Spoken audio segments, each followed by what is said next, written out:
چیکار کنیم نصب کاغذ دیواریمون با کیفیت و بدون درز باشه؟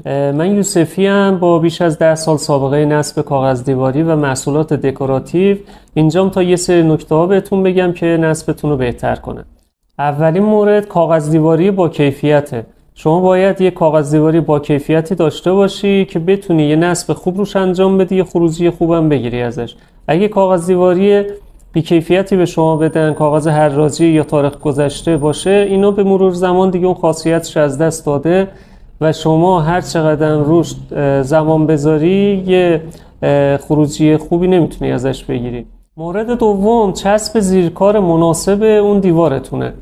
هر استادکاری خب تجربه خودشه که چه چسب زیرکاری برای دیوارش انتخاب کنه. من خودم شخصا برای دیوارای گچی فقط از پرایمر استفاده میکنم. برای دیوارای روغنی و اکریلیک از چسب چوب غلیظ استفاده میکنم. برای رنگ پلاستیک هم از ترکیب پرایمر و چسب چوب استفاده میکنم. مورد سوم چسب کاغذ دیواری با کیفیت هستش. شما یه چسب با کیفیت خوب استفاده کنید، مطمئناً مشکلی برای کارتون پیش نمیاد. چسبایی هم که من پیشنهاد میدم بهتون چسب آیستر، چسب پوریتکس و نانوفورس هستش. اینا رو من استفاده کردم، فعلا تو بازار ایران موجوده و کیفیت مناسبی هم داره.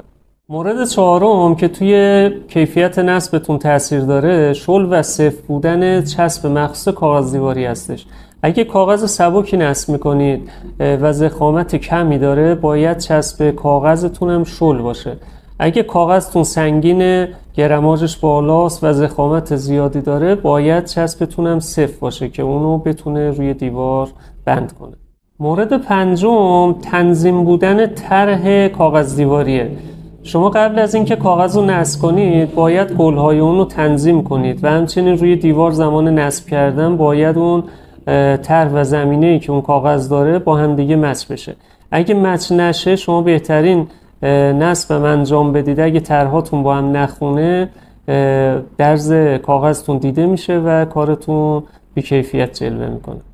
مورد ششم که خیلی‌ها بهش توجه نمی‌کنن نصب تو جهت نور هست. شما یه اتاقی رو تصور کنید که از یه سمت یه پنجره‌ای داره. شما نصبتون باید به شکلی باشه که به سمت اون پنجره باید در حال نصب باشید. این به این دلیل هستش که هم زمان نصب شما درز رو بهتر می‌بینی و می‌تونی اون درز رو از بین ببری، هم بعد نصب کمترین خطا رو داره و ایرادتون رو کمتر نشون میده. شما